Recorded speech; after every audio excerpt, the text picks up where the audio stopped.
heard it in the call by Frank Miramati. Had never been done before. 56 graded stakes wins in one season by a jockey in thoroughbred racing, and this man pulled it off. FLAVIEN PRAT is the new owner of a record that has been sought after by so many good jockeys over the years and previously held by Jerry Bailey. FLAVIEN PRAT joins us now. Congratulations. Thank you very much. We brought to you our best Spanish champagne. Have you had Spanish champagne? Have you had Spanish champagne? Yeah, this is from Spain. This is Campo Viejo. Simon, I don't want to have like, oh, Flavie can't ride tomorrow because can you uncork this for us? Seriously? We'll start this interview. I mean, he's from Champagne. We're gonna drink champagne and we're gonna talk about the year that was for you, Flavie. First of all, you don't have to drink it, just pretend. From far away, I thought it was a Veuve Clicquot, but from very far away. When you got up close, you expressed your disappointment.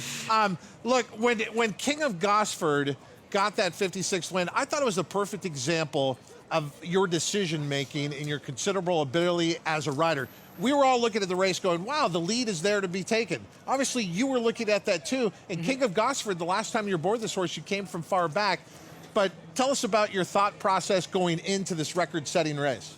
well, obviously, last time I rode him, we drew outside, so it was hard to make that kind of a move and going to the lead. And I thought there was some pace that day, but it felt like today it could be a good setup, especially with the one hole. I felt like it was definitely I definitely had to get out of the gate and get myself in the race, and from there he got the job done. I mean,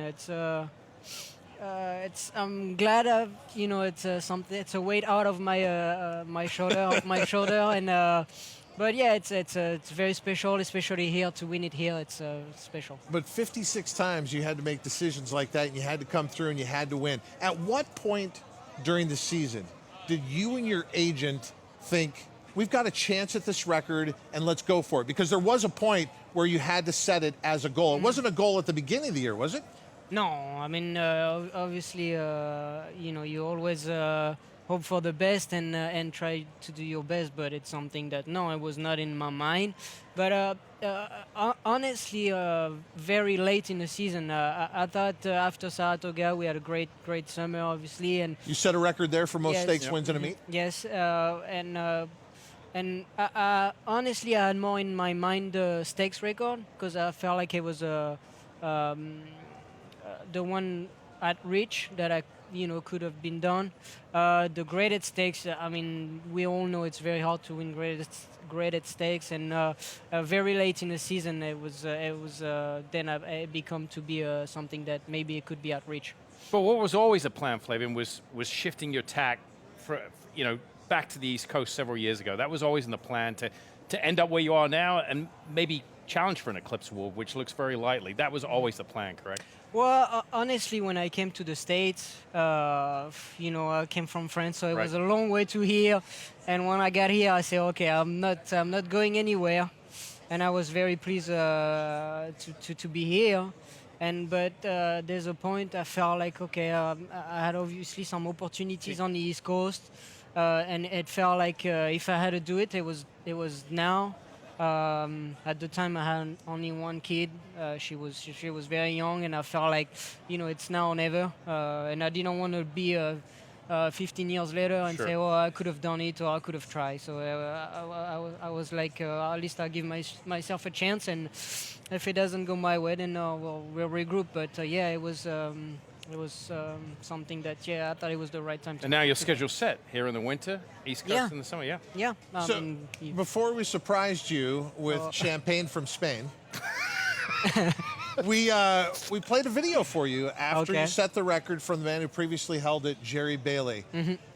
I don't imagine you ever crying. I never see you crying. Maybe you do behind closed doors. But it did seem like when you were watching and listening to his words, it meant the world to you, and it was the most emotional I've seen you after anything. What did it mean, one, to pass a record that was held by the great Jerry Bailey, and what did it mean for him to congratulate you? Yeah, no, as you said, I was emotional. I mean, I don't show much emotion, but it was emotional. It's obviously Jerry has been a great rider. His records speak for himself, and I never had the chance to ride against him, but maybe it is a chance. But he has done so much for the sport, And yeah, it's something that honestly you can't dream of. And so yeah, it was very special. Well, you know, on a day that was celebrated Lafitte Pinkai, we had Jerry Belly, we talked to you. I said some comments earlier today. I knew Jerry very well. I worked around him with Bill Mott, and I thought he was the ultimate professional on and off the racetrack.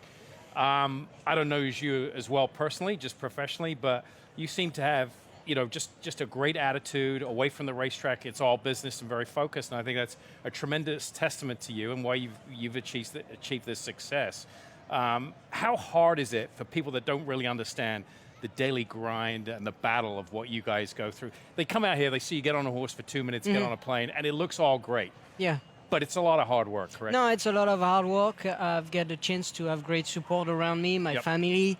My agent, Brad, has done a tremendous job as well. But yeah, my family has been a great support.